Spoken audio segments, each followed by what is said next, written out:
ونستعينه ونستغفره ونؤمن به ونتوكل عليه ونعوذ بالله من شرور أنفسنا ومن سيئات أعمالنا من يهده الله فلا مضل له ومن يضلله فلا هادي له ونشهد أن لا إله إلا الله وحده لا شريك له ونشهد أن محمدًا عبده ورسوله قال الله تبارك وتعالى في القرآن المجيد والفرقان الحميد شهر رمضان الذي أنزل فيه القرآن هدى للناس وبينات من الهدى والفرقان صدق الله العظيم وصدق رسوله النبي الكريم أما بعد فأعوذ بالله من الشيطان الرجيم بسم اللہ الرحمن الرحیم۔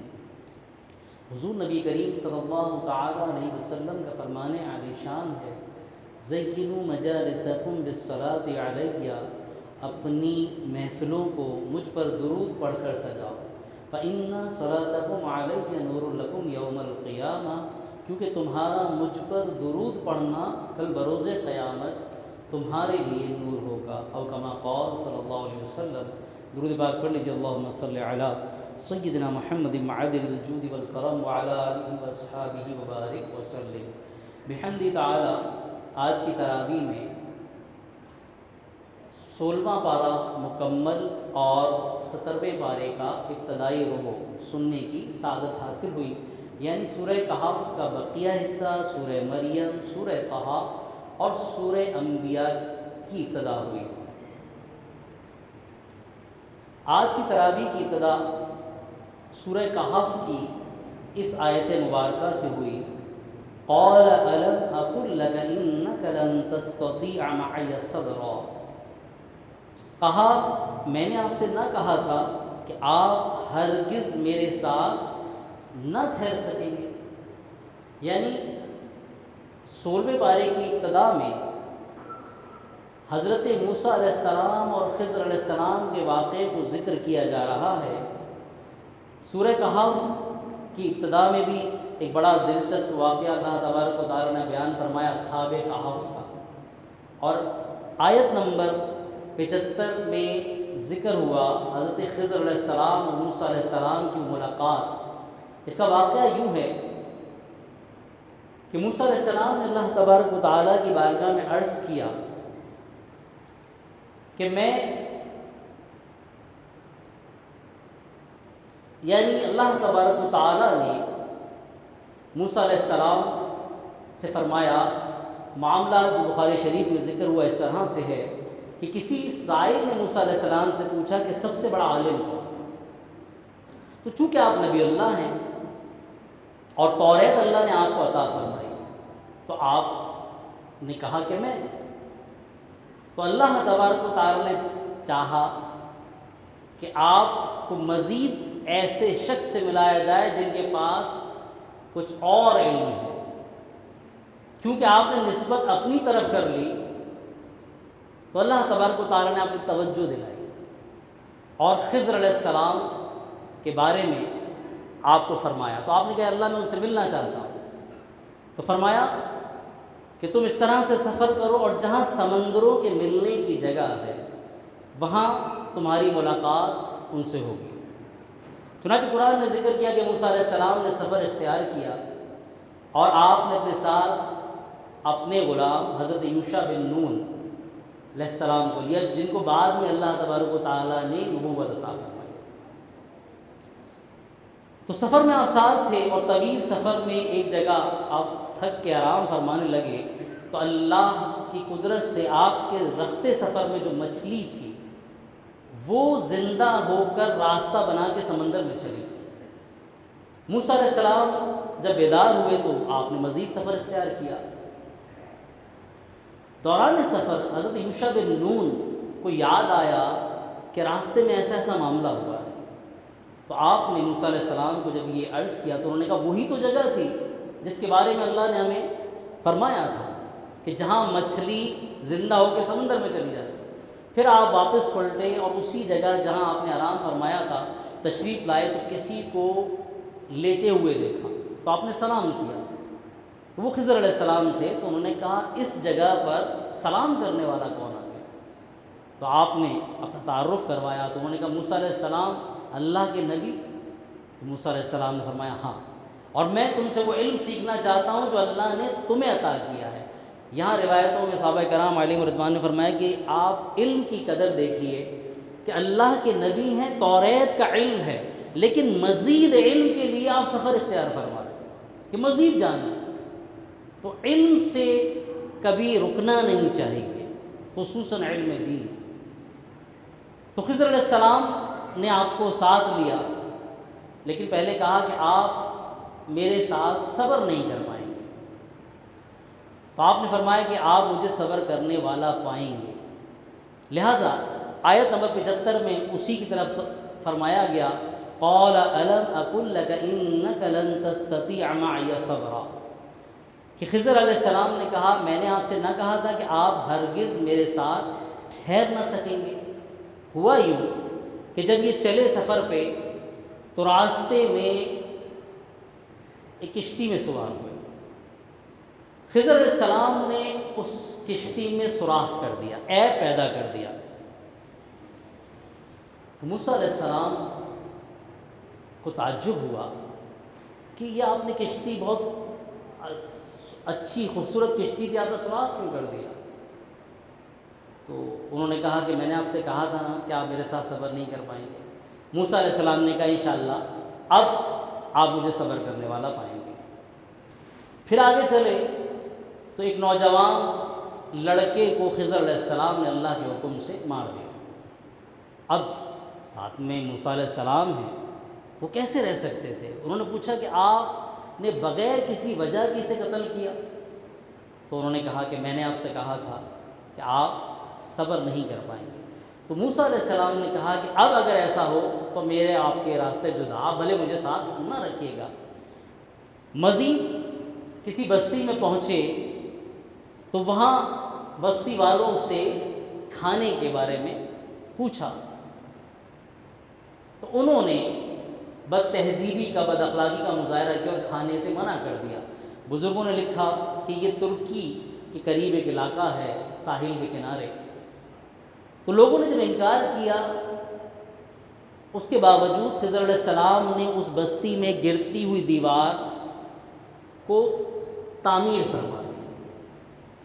موسیٰ علیہ السلام نے پوچھا کہ کیا وجہ ہے جس بستی والوں نے اس بد اخلاقی کا مظاہرہ کیا انہی کی دیوار کو آپ درست فرما رہے ہیں؟ تو اب خضر علیہ السلام نے کہا کہ اب یہاں سے آپ کے اور ہمارے راستے جدا جدا ہیں، ہاں البتہ میں ان تینوں باتوں کی حکمت آپ کو سنا دیتا ہوں کہ وہ میں نے اپنی مرضی سے نہیں کیا، وہ اللہ تعالیٰ کا حکم تھا۔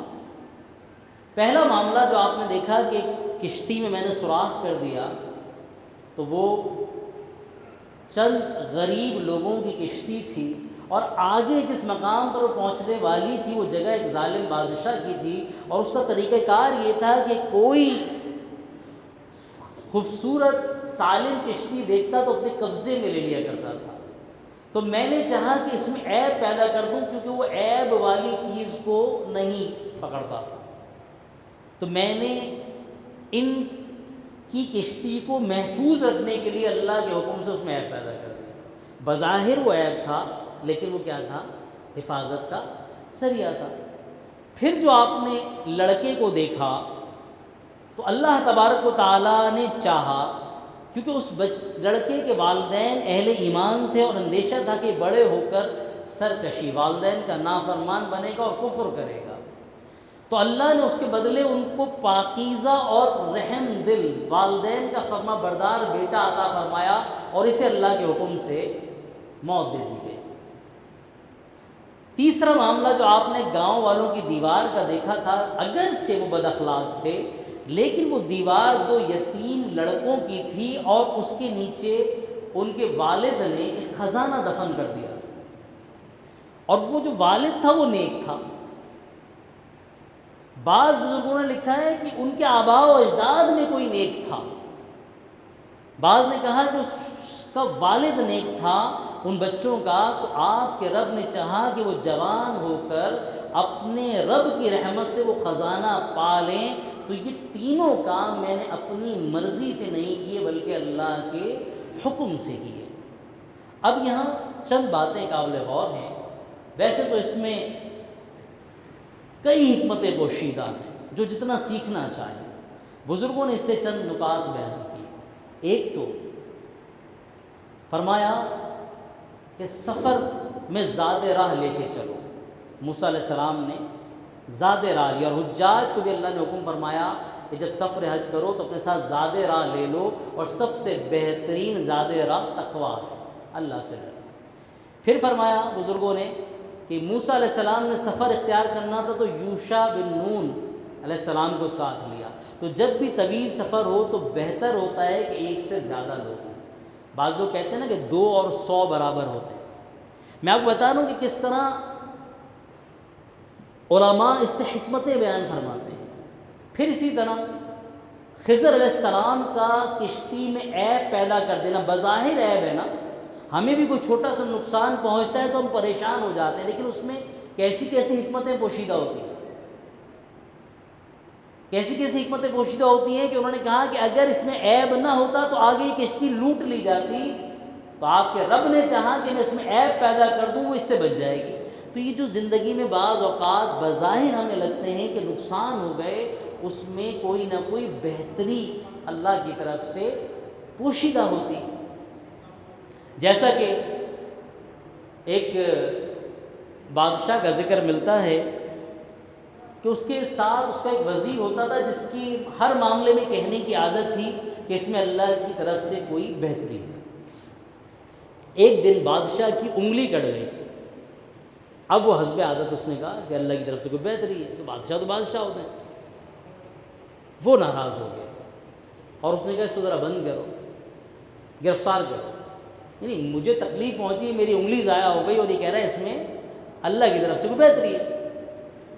اچھا، بادشاہوں کا ایک شوق ہوتا ہے شکار کا، تو یہ بادشاہ شکار کرتے کرتے بہت دور نکل گیا اپنی سرحدوں سے باہر، اور وہاں جن کی حکومت تھی وہ جنگلی لوگ تھے، انہوں نے اسے گرفتار کر لیا اور طے یہ پایا کہ وہ جس کو اجنبی کو گرفتار کرتے تھے اپنے بتوں کے آگے بھیٹ چڑھاتے تھے۔ اس کو گرفتار کر کے لائے اور جب بھیٹ چڑھانے لگے تو سردار کی نگاہ انگلی پہ پڑی کٹی ہوئی، اس نے کہا کہ ہم عیب دار چیز بطور بھیٹ نہیں چڑھاتے، اس کو چھوڑو۔ اب جب چھوڑ دیا تو سارے راستے اس کو ذہن میں آیا کہ وہ وزیر نے درست کہا تھا کہ اس میں اللہ کی کوئی بہتری ہے۔ اب جا کے اس کو آزاد کیا، رہائی دی اور کہا بلوایا اور بولا تمہاری بات مجھے سمجھ میں آ گئی کہ یقیناً اللہ کے ہر معاملے میں کوئی نہ کوئی حکمت پوشیدہ ہوتی ہے، مجھے تو سمجھ میں آ گئی، لیکن میں نے جو تمہیں گرفتار کر کے جیل میں بھیجا تو اس میں کیا حکمت تھی؟ تو اس نے کہا حضرت اس میں تو بہت بڑی حکمت تھی، آپ کے ساتھ ہر وقت میں ہوتا ہوں، اگر میں ساتھ ہوتا تو بھیٹ میری چڑھتی، آپ نے مجھے جیل میں ڈال دیا تو میں کم از کم بھیٹ چڑھنے سے بچ گیا۔ تو اس نے کہا واقعی، تو اس کو یہ بات بیٹھ گئی دماغ میں۔ تو اس واقعے سے قرآن کے جو موسیٰ علیہ السلام اور خضر علیہ السلام کے ساتھ قرآن نے بیان کیا، کوئی بھی نقصان جو بظاہر ہمیں نقصان لگتا ہے حقیقتاً اس میں ہمارے لیے کوئی نہ کوئی اللہ کی طرف سے بہتری اور حکمت پوشیدہ ہوتی ہے۔ پھر خضر علیہ السلام نے کہا کہ آپ نے وہ جو بچہ دیکھا نوجوان، اس کا معاملہ یہ تھا، اور وہ میں پہلے بھی عرض کر چکا کہ اس نے کفر اختیار کرنا تھا اور والدین کی نافرمانی کرنی تھی، اللہ نے اس کا بہتر نعم البدر انہیں عطا کر دیا۔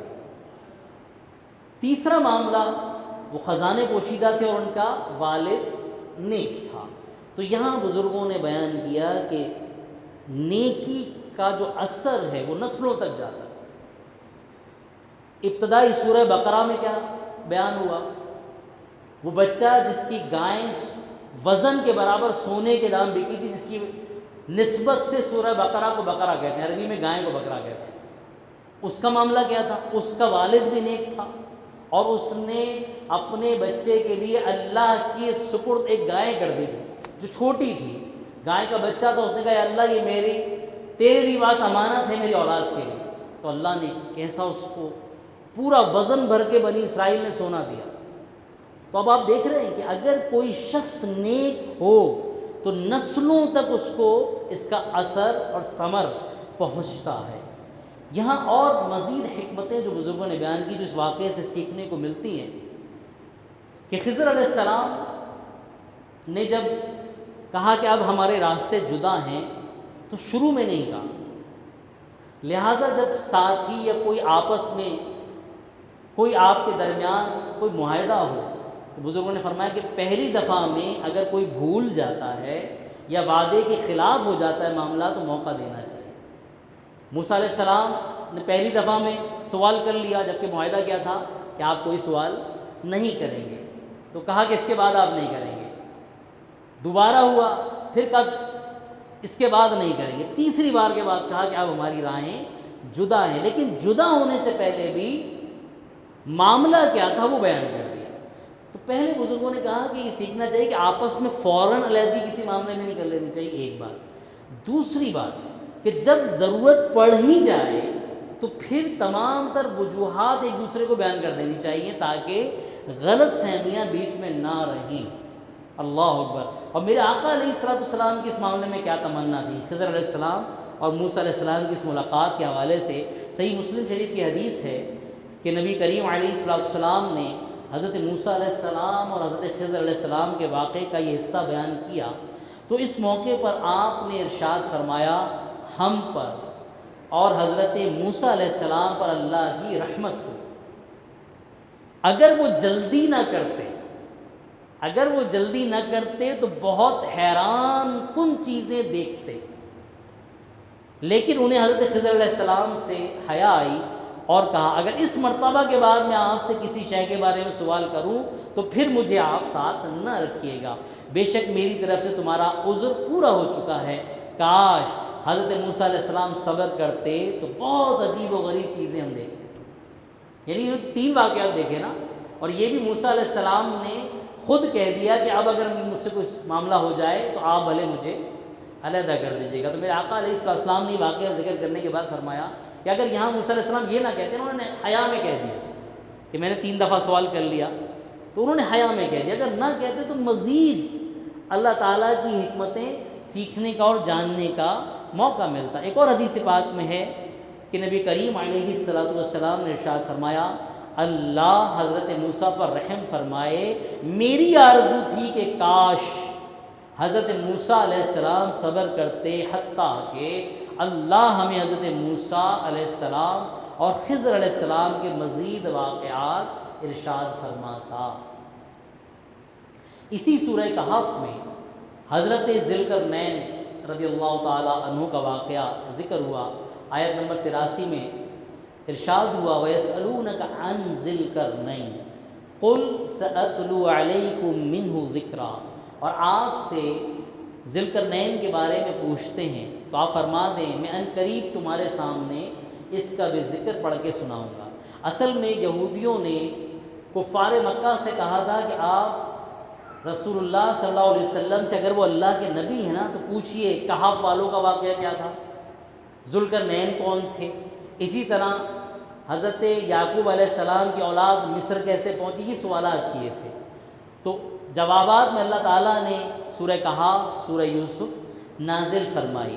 حضرت ذوالقرنین کون تھے؟ آپ کا نام اسکندر تھا اور لقب ذوالقرنین۔ اس لقب کی وجوہات کیا ہیں؟ کیونکہ آپ رضی اللہ تعالیٰ عنہ سورج کے طلوع اور غروب ہونے کی جگہ تک پہنچے تھے، اس لیے آپ کو ذوالقرنین کا لقب دیا گیا۔ اور ایک حکمت یہ لکھی بزرگوں نے کہ ظلمت اور نور میں داخل ہوئے تھے، روشنی اور اندھیروں میں، تو اللہ تعالیٰ نے اس نسبت سے آپ کو ذوالقرنین فرمایا۔ آپ حضرت خضر علیہ السلام کے خالہ زاد بھائی ہیں، انہوں نے اسکندریہ شہر بنایا اور اس کا نام اپنے نام پر رکھا۔ حضرت خضر علیہ السلام ان کے وزیر اور صاحب لوا تھے۔ دنیا میں یاد رکھیے 4 بڑے بادشاہ گزرے، 4 بڑے بادشاہ گزرے جنہوں نے پوری دنیا پہ حکومت کی۔ ان میں سے 2 اہل ایمان تھے اور 2 کافر۔ تو 2 اہل ایمان کون تھے؟ ان میں سے ایک ہی حضرت ذوالقرنین رضی اللہ تعالیٰ عنہ اور دوسرے اللہ کے نبی حضرت سلیمان علیہ السلام۔ اور جو 2 کافر تھے وہ نمرود اور بخت نصر، یہ 2 کافر بادشاہ گزرے۔ اور 5ویں بڑے بادشاہ کون ہوں جو پوری دنیا پہ حکومت کریں گے؟ حضرت امام مہدی. تو آیت نمبر 83 سے ان کا ذکر ہے کہ اللہ نے ذوالقرنین کو زمین میں پوری روئے زمین پر اقتدار عطا کیا. وہ ایک مہم پر نکلے اور طلوع آفتاب کی جگہ پہ پہنچے تو ایک قوم کو پایا جن پر سورج پوری آب و تاب کے ساتھ چمک رہا تھا. پھر ایک اور مہم پہ نکلے اور 2 پہاڑوں کے درمیان پہنچے. ان پہاڑوں کے اس پار ایک قوم تھی جو کسی کی بات نہیں سمجھتی تھی. انہوں نے کہا ذوالقرنین یاجوج و ماجوج زمین میں فساد کر رہے ہیں، ہم آپ کو کچھ سامان دیتے ہیں، آپ ہمارے اور ان کے درمیان مضبوط دیوار بنا لیں. تو حضرت ذوالقرنین رضی اللہ تعالیٰ عنہ نے کہا، قرآن نے بیان کیا کہ اللہ نے مجھے طاقت دی ہے، میں تمہارے اور ان کے درمیان ایک مضبوط دیوار بنا دوں گا. اس دیوار میں لوہا اور تانبا بھی پگھلایا تاکہ وہ دیوار ناقابل شکست ہو جائے، پھر یاجوج ماجوج اس دیوار پر نہ چڑھ سکے. تو حضرت ذوالقرنین رضی اللہ تعالیٰ عنہ نے کہا کہ میرے رب کی رحمت سے بنی ہے، اور جب میرے رب کا مقررہ وقت آئے گا تو وہ اس دیوار کو ریزہ ریزہ کر دے گا. اب یہاں غور کیجیے گا، دیوار بنائی تانبے اور لوہے کو پگھلا کے، لیکن کہا کیا کہ یہ دیوار میرے رب کی رحمت سے بنی ہے. تو عقل مند وہ ہے جو اب تمام تر کمال کی نسبت اللہ کی طرف کرے. مسلمان کی ڈکشنری میں سیلف میڈ کا کوئی ورڈ نہیں ہونا چاہیے کہ بھائی خود اس نے بہت ترقی کر لی، خود میں نے کوئی کامیابی کر لی. نہیں، اللہ کی رحمت سے جو کچھ کامیابی ہے وہ کیا ہے؟ اللہ کی رحمت سے اس کی عادت بنائی. اسی طرح مستقبل کا کوئی ارادہ ہو تو انشاءاللہ کہنے کی عادت ڈالے، ورنہ آدمی کو اس کے حال پر چھوڑ دیا جاتا ہے. اور اگر وہ انشاءاللہ کہہ دیتا ہے تو اللہ کی تائید و مدد شامل ہو جاتی ہے. آج ہی سورہ مریم کی تلاوت ہوئی. اس سورہ مبارکہ میں 6 رکوع اور 98 آیتیں ہیں. اس سورت میں حضرت مریم رضی اللہ تعالی عنہ کی عظمت، آپ کے واقعات، حضرت عیسیٰ علیہ السلام کی ولادت کا واقعہ بیان کیا گیا. اس مناسبت سے اس سورت کا نام سورہ مریم رکھا گیا. اس کی ابتدا میں حضرت زکریا علیہ السلام کے فرزند حضرت یحییٰ علیہ السلام کی ولادت کا واقعہ بیان کیا گیا، جو سورہ آل عمران میں بھی بیان ہوا کہ زکریا علیہ السلام نے جب بی بی مریم رضی اللہ تعالی عنہا کے حجرے میں بن موسم کے پھل دیکھے تو انہیں اندازہ ہوا کہ اللہ کی رحمتوں اور برکتوں کے نزول کی جگہ ہے. تو انہوں نے وہاں دعا کی. آپ بڑھاپے میں، انتہائی بڑھاپے کو پہنچ گئے تھے اور اولاد نہیں تھی، آپ کی زوجہ بانجھ تھی. تو آپ نے دعا کی اور اللہ نے وہاں دعا کرتے ہی آپ کو بیٹے کی خوشخبری عطا فرمائی جن کا نام یحییٰ ہے. تو یہاں بھی قرآن پاک نے اس واقعے کو دوبارہ ذکر کیا، اور یہ اللہ کی قدرت کی بہت بڑی دلیل ہے، کیونکہ حضرت یحییٰ علیہ السلام کی ولادت اس وقت ہوئی جب آپ کے والد کافی عمر کو پہنچ چکے تھے، اور آپ ایسے فرمانبردار بیٹے تھے کہ اللہ تبارک و تعالیٰ نے آپ کے بارے میں ذکر فرمایا آیت نمبر 14 میں، وَبَرًّا بِوَالِدَيْهِ وَلَمْ يَكُنْ جَبَّارًا عَصِيًّا، اور وہ اپنے ماں باپ سے اچھا سلوک کرنے والا تھا. وہ اپنے ماں باپ سے اچھا سلوک کرنے والا تھا اور وہ متکبر نافرمان نہیں تھا. تو اس سے ایک بات تو سمجھنی چاہیے، کل بھی ایک آیت مبارکہ گزری کہ وَبِالْوَالِدَيْنِ احسانا، والدین کے ساتھ احسان. احسان کیا ہوتا ہے؟ حق سے بڑھ کر دینا. تو یہاں بھی اللہ نے فرمایا کہ اور وہ تعریف کیا کر رہے ہیں یحییٰ علیہ السلام کی، اللہ نے کیا تعریف فرمائی کہ والدین کے ساتھ حسن سلوک کرنے والے تھے اور متکبر اور نافرمان نہیں تھے. یعنی اللہ کو پسند یہ ہے کہ والدین سے نافرمانی نہ کی جائے بلکہ ان کی خدمت کی جائے، حسن سلوک کیا جائے، اور تکبر اللہ کی بارگاہ میں پسند نہیں ہے. فرمایا وہ متکبر نہیں تھے. حدیث پاک میں آتا ہے، حضرت ثوبان رضی اللہ تعالیٰ سے روایت ہے کہ رسول اللہ صلی اللہ علیہ وسلم نے ارشاد فرمایا، جو شخص اس حال میں مرا کہ وہ 3 چیزوں سے بچا ہوا تھا، بری تھا، تکبر، خیانت اور دین. دین کہتے ہیں قرض کو، تو وہ جنت میں داخل ہوگا. اسی طرح میرے آقا علیہ الصلوۃ والسلام نے فرمایا، بے شک اللہ نے میری طرف وحی فرمائی کہ تم لوگ اتنی عاجزی اختیار کرو یہاں تک کہ تم میں سے کوئی کسی پر فخر نہ کرے، نہ کسی پر ظلم کرے. میں نے آپ سے پہلے بھی عرض کیا کہ اللہ اور اس رسول کی بارگاہ میں قربت کی پہلی سیڑھی یہ ہے کہ بندہ اس مقام پر پہنچ جائے کہ اپنے علاوہ سب کو اپنے پر ترجیح دینا شروع کر دے، اپنی ذات کے حساب سے باہر نکلے۔ اگر اس میں کامیاب ہو جائے نا تو بہت جلد اللہ اور اس رسول کا قرب پا لے گا، یعنی اپنے علاوہ کسی کو بھی، ہر دوسرے کو اپنے سے اچھا سمجھے۔ بزرگوں نے فرمایا، روایتوں میں ملتا ہے کہ اللہ نے تین کو تین میں پوشیدہ کر دیا، اپنے اولیاء کو اپنی مخلوق میں، الگ سے نہیں دکھ رہے ہوتے، پوشیدہ کر دیا سے مراد یہ ہے کہ ہر بندے کی عزت کرو، نہ جانے کون اللہ کا قرب رکھنے والا ہے، پسندیدہ ہے۔ دوسری، اللہ نے اپنی رضا کو نیکیوں میں پوشیدہ کر دیا تاکہ آدمی چھوٹی سے چھوٹی نیکی بجا رہا ہے، نہ جانے اللہ کس سے راضی ہوتا ہے۔ اور اپنی ناراضگی کو گناہوں میں پوشیدہ کر دیا کہ آدمی ہر چھوٹے سے چھوٹے گناہ سے بچنے کی کوشش کرے، نہ جانے رب کس بات پر ناراض ہو جائے۔ حضرت رقب مصری رضی اللہ تعالی عنہ سے روایت ہے کہ رسول اللہ صلی اللہ علیہ وسلم نے ارشاد فرمایا، خوشخبری ہے اس کے لیے، خوشخبری ہے اس کے لیے جو عیب نہ ہونے کے باوجود عاجزی اختیار کرے۔ یعنی ایک تو ہوتا ہے نا کہ جو ویسے ہی عاجز ہے، لیکن ایسا معاملہ نہیں ہے، اللہ نے سب کچھ دیا ہے پھر بھی عاجزی اختیار کرے، خوشخبری ہے۔ اور مسکینی کے بغیر خود کو ذلیل سمجھے۔ اللہ نے مال دیا ہوا ہے لیکن اپنے آپ کو حقیر ہی جانے، مسکینی کے بغیر خود کو ذلیل سمجھے اور اپنا جمع کیا ہوا مال نیک کاموں میں خرچ کرے۔ پھر فرمایا، اور بے سر و سامان اور مسکین لوگوں پر رحم کرے اور علم و حکمت والے لوگوں سے میل جول رکھے۔ ابھی ہم نے سنا اللہ کے نبی خضر علیہ السلام سے ملاقات کیوں کر رہے ہیں؟ کہ مزید علم کی چاہت، اللہ، اور خوش بختی اس کے لیے جس کی کمائی پاکیزہ ہو، باطن اچھا ہو، ظاہر بزرگی والا ہو، اور جو لوگوں کو اپنے شر سے محفوظ رکھے۔ اچھا، یہاں بھی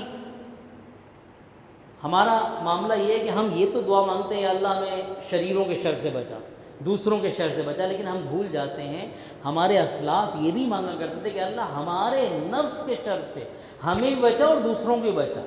صرف یہی نہیں کہ ہم دوسروں کے شر سے خود بچنے کی دعا مانگیں، ہم سے نہ جانے کہاں غلطی ہو جائے، تو ہمیشہ یہ دعا مانگنی چاہیے کہ اللہ ہمارے شر سے بھی دوسروں کو بچا، نہ جانے ہمیں شیطان بہکا دے، ہم سے کوئی غلطی ہو جائے تو ہمیں بھی ہمارے نفس کے شر سے بچا، دوسروں کے بچا، اور دوسروں کے شر سے ہمیں بچا۔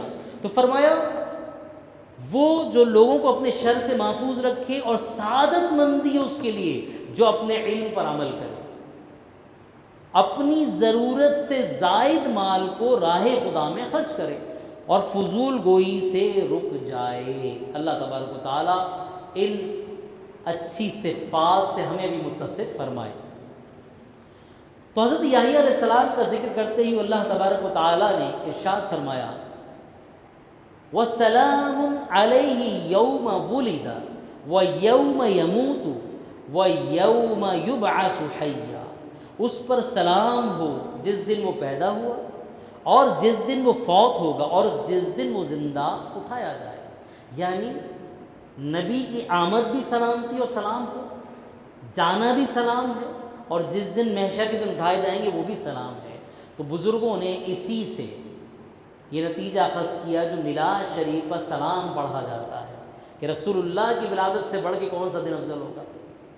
کہ قرآن خود نبی کا ذکر کرتے ہوئے کہہ رہا ہے کہ ان کی ولادت کے دن پر سلام ہو، پھر جس دن وہ دنیا سے تشریف لے جا رہے ہیں اس دن پر سلام ہو، اور جس دن وہ روز محشر تشریف لائیں گے اس دن پر سلام ہو۔ اس کے بعد آج کی سورہ مبارکہ میں حضرت عیسیٰ علیہ السلام کی ولادت کا واقعہ بیان کیا گیا کہ وہ اللہ تعالیٰ نے انہیں فطری طریقے سے ہٹ کر جداگانہ طریقے سے اپنی نیک بندی حضرت بی بی مریم رضی اللہ تعالی عنہا سے پیدا فرمایا۔ تو عام طریقہ کیا ہوتا ہے جو جاری ہے، ازدواجی تعلق مرد و عورت کا، میاں بیوی کا، لیکن عیسیٰ علیہ السلام کی ولادت بغیر باپ کے ہوئی، آدم علیہ السلام کی ولادت بغیر ماں باپ کے ہوئی، حضرت حوا رضی اللہ تعالی عنہا کی ولادت آدم علیہ السلام کی پسلی سے ہوئی، کیا اس میں حکمت ہے؟ 4 طریقے تو یہی اللہ نے ظاہر فرما دیے۔ معاملہ یہ ہے کہ کوئی کسی چیز میں مجبور نہ جانے اللہ کی قدرت کو۔ مرد یہ نہ سمجھے کہ وہ نہ ہوتا تو شاید دنیا نہ چلتی، نہ عورت اس بات پہ فخر کرے کہ وہ نہ ہوتی تو دنیا نہ چلتی۔ میرا رب ہر شے پر قادر ہے۔ ان اللہ علی کل شیء قدیر۔ آدم علیہ السلام کو بنا ماں باپ کے پیدا فرما کے، اور بی بی حوا کو ان کی پسلی سے پیدا فرما کے، حضرت عیسیٰ علیہ السلام کو بن باپ کے پیدا کر کے، اور پھر جو طریقہ رائج ہے اس طرح لوگوں کو پیدا کر کے اللہ نے بتا دیا ان اللہ علی کل شیء قدیر۔ تو اللہ ہر شے پر قادر ہے۔ سورہ طٰہٰ کی تلاوت ہوئی، اس میں 8 رکوع اور 135 آیتیں ہیں۔ طٰہٰ نبی کریم علیہ السلام کے مبارک ناموں میں سے ایک نام ہے، اور اس سورت کی ابتدا میں آپ علیہ السلام کو اس نام سے ندا کی گئی، اس مناسبت سے اس سورہ مبارکہ کا نام طٰہٰ رکھا گیا۔ حضرت معقل بن یسار رضی اللہ تعالیٰ عنہ سے روایت ہے کہ رسول اللہ صلی اللہ علیہ وسلم نے ارشاد فرمایا، مجھے سورہ بقرہ ذکر سے عطا کی گئی، سورہ طٰہٰ اور سورہ طور حضرت موسیٰ علیہ السلام کی تختیوں سے عطا کی، سورہ فاتحہ اور سورہ بقرہ کی آخری آیتیں عرش کے نیچے موجود خزانوں سے عطا کی گئیں، اور مفصل صورتیں اس کے علاوہ دی گئیں۔ تو یہ سورہ طٰہٰ اور سورہ طور کس سے ہے؟ حضرت موسیٰ علیہ السلام کی تختیوں سے ہے۔ حضرت ابو ہریرہ رضی اللہ تعالیٰ عنہ سے روایت ہے کہ رسول اللہ صلی اللہ علیہ وسلم نے ارشاد فرمایا، اللہ نے سورہ طٰہٰ اور سورہ یاسین کے ساتھ آدم علیہ السلام کی تخلیق سے 1000 سال پہلے کلام فرمایا، اور جب فرشتوں نے قرآن سنا تو کہا، اس امت کو مبارک ہو جس پر یہ کلام نازل ہوگا، اس امت کو مبارک ہو جس پر یہ کلام نازل ہوگا، ان سینوں کو مبارک ہو جن میں کلام محفوظ ہوگا، اور ان زبانوں کو مبارک ہو جو یہ کلام پڑھیں گے۔ اور آپ کو پتہ ہے حضرت عمر رضی اللہ تعالی عنہ اسلام قبول کرنے سے پہلے اسی سورت کی ابتدائی آیات پڑھ کر پکار اٹھے کہ کس قدر حسین اور عظیم کلام ہے، اور اسی کو پڑھ کے آپ نے اسلام قبول کیا تھا، جو سورہ طٰہٰ آج ہمیں سننے کی سعادت حاصل ہوئی۔ حصول برکت کے لیے اس کی آیت مبارکہ آیت نمبر 132 میں اللہ تبارک و تعالیٰ نے ارشاد فرمایا، وَأْمُرْ أَهْلَكَ بِالصَّلَاةِ وَاسْتَبِرْ عَلَيْهَا لَا نَسْأَلُكَ رِزْقًا نَحْنُ نَرْزُقُكَ وَالْعَاقِبَةُ لِلتَّقْوَىٰ۔ اور اپنے گھر والوں کو نماز کا حکم دو، اور خود بھی نماز پر ثابت قدم رہو۔ اپنے اہل خانہ کو نماز کا حکم دو اور خود بھی ثابت قدم رہو۔ لا نسألک رزقا، ہم تجھ سے رزق کا سوال تھوڑی کرتے ہیں۔ یعنی آدمی اسی پریشانی میں لگا رہتا ہے، کس طرح کماؤں، کہاں سے کروں، اپنے بچوں کو بھی اسی سرکل پہ لگا دیتا ہے کہ پڑھو، نوکری اچھی ڈھونڈو، جبکہ اس کی آخرت پہ توجہ نہیں ہوتی۔ تو فرمایا لا نسألک رزقا، ہم تجھ سے رزق کا سوال نہیں کرتے۔ اور ہمارا معاملہ کیا ہے؟ ہم کولو کے بیل کی طرح نسل در نسل چل رہے ہیں۔ احباب یار کیا کار نمایاں کر گئے، بی اے کیا، نوکر ہوئے، پینشن ملی اور مر گئے، اسی سرکل میں جیتے ہم ایک ہی طرح۔ اس نے اپنے دادا کو دیکھا تھا، اس نے اپنے باپ کو دیکھا تھا، اس نے اپنی اولاد کو یہی تعلیم دی کہ اچھا پڑھ لو، اچھی نوکری مل جائے گی، سرکاری نوکری مل جائے تو واہ کیا بات ہے، اس کے بعد ریٹائر ہو جاؤ گے، زندگی اچھی گزر جائے گی۔ جبکہ اللہ نے اس لیے نہیں بھیجا ہے۔ کامیاب ماں باپ وہ ہیں کہ جو اپنی اولاد کو آخرت میں کامیاب کروا دیں اور خود بھی کامیاب ہو جائیں۔ جیسا کہ ایک اور جگہ اللہ نے ارشاد فرمایا، یا ایھا الذین آمنوا قوا انفسکم واہلیکم نارا، اے ایمان والو اپنے آپ کو اور اپنے گھر والوں کو اس آگ سے بچاؤ جس کا ایندھن آدمی اور پتھر ہے۔ گویا عند اللہ کامیاب ماں باپ کون ہیں؟ جو اپنی اولاد کو جہنم سے بچانے میں کامیاب ہوتا ہے۔ لیکن ہمارا طرز عمل کیا ہے؟ نماز سکھانے کا حکم ہوا 7 سال کی عمر میں ہمیں بچہ چھوٹا لگتا ہے، 10 سال میں کہا گیا سختی کرو، ارے سختی؟ فجر میں سردیوں میں ہم کہتے ہیں بچہ بھی بہت چھوٹا ہے، 10 سال کا بچہ بھی بھولا بھالا لگ رہا ہوتا ہے۔ اور وہی ماں باپ اگر اسکول جانے کے لیے وہ بچہ نہ اٹھے تو 4 سال کا، 7 سال نہیں، 10 سال نہیں، 4 سال کا بچہ بھی 2 دن تک نہ اٹھے نا تو تیسرے دن تھپڑ مار کے اٹھاتا۔ فجر میں 10 سال کا بچہ بھی بھولا بھالا لگ رہا تھا اور ماں باپ کی شفقت ٹپکی جا رہی تھی۔ آپ دیکھ رہے ہیں ہماری ترجیحات میں فرق۔ اللہ فرما رہا ہے کہ اپنے آپ کو، اپنے اولاد کو، اپنے گھر والوں کو جہنم سے بچاؤ۔ ایک جگہ ارشاد فرما رہا ہے نماز کا حکم دو اور خود بھی نماز پر ثابت قدم رہو، اور یہاں ماں باپ کا کیا حال ہے کہ دنیا کو اتنی ترجیح دے دی، منع نہیں ہے، بالکل دنیاوی علوم بھی سکھائیں، لیکن ہماری ترجیحات متعین ہونی چاہیے کہ ہماری ذمہ داری اللہ اور اس کے رسول نے کیا دی ہے۔ کامیاب ماں باپ کون ہیں؟ جو نمازوں کا پابند بنا دیں۔ آپ اسکول کے لیے بھی اٹھائیے، سختی سے اٹھائیے، منع نہیں ہے، لیکن نماز، آپ کے جمعے اور عید کی نماز میں جگہ نہیں ہوتی، لوگ مصلی لے کر آ رہے ہوتے ہیں عید کی نماز میں، جا کے گلی گلی مسجد ہے۔ کیوں؟ کیونکہ آپ نے بچوں کو سکھایا ہی جمعہ اور عید ہے۔ اس نے لاشعوری طور پر جیسے ہوش سنبھالا تو دیکھا اماں ابا جمعے کا اہتمام کر رہے ہیں یا عید کا، تو اب آپ دیکھتے ہیں کہ جمعے اور عید میں جگہ کم پڑ جاتی ہے۔ کیوں؟ کہ جیسے جیسے بچے پختہ ہوتے جاتے ہیں وہ جمعے کے لیے اور عید کے لیے خود ہی چل پڑتے ہیں۔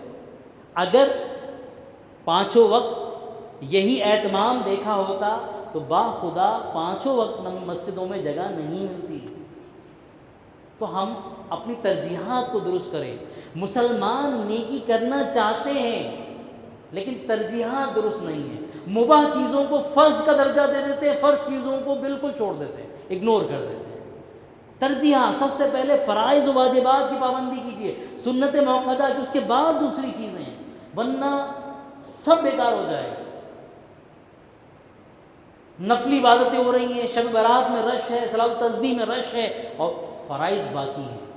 اعلیٰ حضرت علیہ رحمہ فرماتے ہیں کہ فرض سلطانی قرض ہے تم پر، بادشاہوں کے بادشاہ کا قرض ہے، فرض باقی ہے تو فرض ادا کرو، قضائے عمری پڑھو، اور کسی بڑی رات میں کوئی شارٹ کٹ نہیں ہے، کوئی 2 رکعت پڑھ لے تو اسی قضاء عمری معاف ہو جائے، یہ ادا کرنے سے ہی ادا ہوگی۔ آپ حساب نکالیے کہ بالفرض میں 15 سال کی عمر میں بالغ ہوا تھا اور 25 سال یا 30 سال سے نماز کی پابندی شروع کری تو 15 سال میرے ذمہ باقی ہیں، 15 سال تک ہر نماز کے ساتھ دوسری قضاء عمری دہراتا رہے۔ اس طرح اپنا کوئی شیڈیول بنائے، اسکیجول بنائے۔ اللہ تبارک و تعالی ہمیں قرآن و حدیث کا حقیقی فہم نصیب فرمائے اور اپنی حقیقی بندگی نصیب فرمائے۔ آمین بجاہ نبی الامین صلی اللہ علیہ وسلم۔ الحمد للہ رب العالمین والصلاة والسلام علی سید الانبیاء والمرسلین۔ اللہم اعنا علی ذکرک و شکرک و حسن عبادتک۔ مالک کریم ہماری اس ناقص حاضری کو اپنی بارگاہ میں قبول فرما۔ الہ العالمین رمضان المبارک کی رحمتیں برکتیں عطا فرما، اس کی برکت سے ہمارے ماں باپ اور ساری امت مسلمہ کی مغفرت فرما، تمام امت مسلمہ کو امن و سلامتی نصیب فرما، کفایت و برکت والا رزق عطا فرما، سب کے صدقے میں ہمیں بھی کفایت و برکت والی روزی عطا فرما۔ اللہم ارحم امت محمد، اللہم ارحم امت محمد، اللہم ارحم امت محمد، وصلی اللہ تعالی علی خیر خلقہ محمد وعلی آلہ واصحابہ اجمعین برحمتک یا ارحم الراحمین، لا الہ الا اللہ۔